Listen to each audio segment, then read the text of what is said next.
Hopefully I don't dox myself by writing this, but I'm a graffiti artist, or as some might see it, a delinquent. I'm fine with either title. Point is, I like to spray paint and I'm decent with a can in my hand.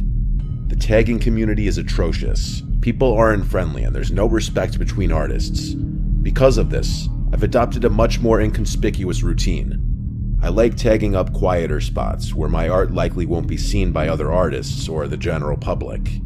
Old train lines are usually a good bet since the train cars are endless and new trains get decommissioned and left to rot on them all the time. My friend Lucas likes to come with me when I tag up, even though he's not big into the whole thing himself. I welcome the company. Some people don't understand the importance of a good friend, and I think that's sad. Most of my other friends don't seem to respect my time or interests as much as he seems to. Lucas and I found ourselves smoking on some nameless set of old tracks I found earlier that day on Google Maps. I'm not a big stoner myself, but he smokes a lot of weed, so I often indulge to match his vibe. It wasn't that late, maybe a little past 10 p.m. We finished a J and talked as we walked alongside the old, rusty freight train. Oddly enough, there wasn't a single tag on the entire train. It must have been recently moved here, I thought, excited that I'd get first dibs on such a good surface. I tossed Lucas a can for him to mess around with, and I started doing my own thing. About 5 minutes later, I finished my first tag. I admired it for a bit before moving to the next car, then the next. About 15 minutes and 2 paint cans later, I had 3 decent tags up adjacent to one another, and I was pretty proud of myself for how they looked in combination with each other. Sorry in advance if this offends anyone, but I tend to discard my empty cans wherever they go dry. So I flung them back the way we had come, enjoying the satisfying clattering sound a ball bearing makes when bouncing around the inside of an empty can. I then caught up with Lucas, who had seemingly rolled and lit another joint, neglecting the paint I had given him. For context, the reason I'm not a big stoner is because I started getting unbearable anxiety highs much more frequently, maybe 90% of the time. In hindsight, smoking 2 J's with Lucas was a borderline detrimental decision. After all, we were doing something illegal, which was already pretty anxiety-inducing. I smoked the second joint anyway, confident that I'd be okay. As soon as the final sparks floated off the J, that's when we heard it.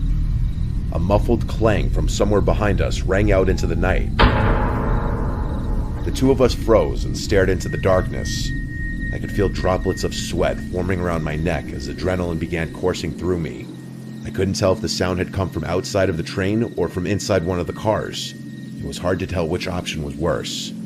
We waited for a full minute in silence, and nothing. That's when I whipped out my phone and recorded this video. Bro, what the fuck was that? No way, bro. You fucking heard that? I heard that shit. What the fuck? Bro! Oh, fuck! As the video shows, whoever made that noise picked up one of my empty paint cans and threw it at us, before chasing and shouting at us. You can't really see the paint can in the video, but I swear to you, that's what the first sound was. As we frantically made our escape, whoever was behind us yelled, "You better not trip, boy." A few seconds later, an actual gunshot sounded off behind us, almost causing Lucas to trip and fall. It startled me so much that my finger slipped off the record button on Snapchat and the video cut out. We bolted down the tracks until they intersected a main road and didn't stop running until we were a safe distance away. I don't think I've ever been more terrified in my entire life. It didn't help that I was stoned out of my mind. My hands were literally shaking. So were Lucas's. We found our way back to the car and drove home in silence. What was I supposed to do? Call the police? I was literally breaking the law. That wasn't an option. The story doesn't end there, though. I actually went back to those tracks a few weeks later, but this time during the day and equipped with my trusty Glock 17. To my surprise, the train was still there. Despite that, there was a pretty glaring difference this time around. In the 3 spots where my tags had previously been were now ugly blotches of red paint. Someone had deliberately covered my work. Quietly, I kept investigating and eventually came to a train car with its door wide open. I took a look inside, and it was bizarre. The train car was completely empty, except for a chair in the direct center and what looked like ropes and chains scattered about. Some of the ropes were wrapped around the legs of the chair, and others were just lying on the floor.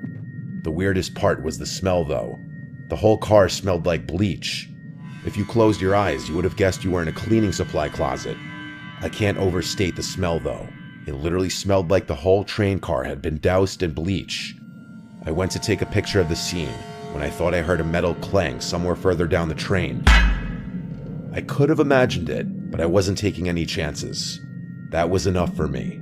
I was out of there as quickly as I had come. I've told so many people this story, and none of them could rationalize that psycho's actions in a way that makes sense. I doubt a homeless person would be able to get their hands on a gun, but I can't fathom why someone other than a homeless person would respond so aggressively, and why they decided to cover up my tags is another mystery. I think the most disturbing aspect of this whole thing was the chair in the middle of the train car. I really want to go back to those tracks just to take a picture of what I saw, but I haven't worked up the courage to. I have no idea if whoever was there that night was really shooting to kill us or just trying to scare us. But sometimes, late at night, when it's just me and my thoughts, I can still hear that shot ringing in my ears.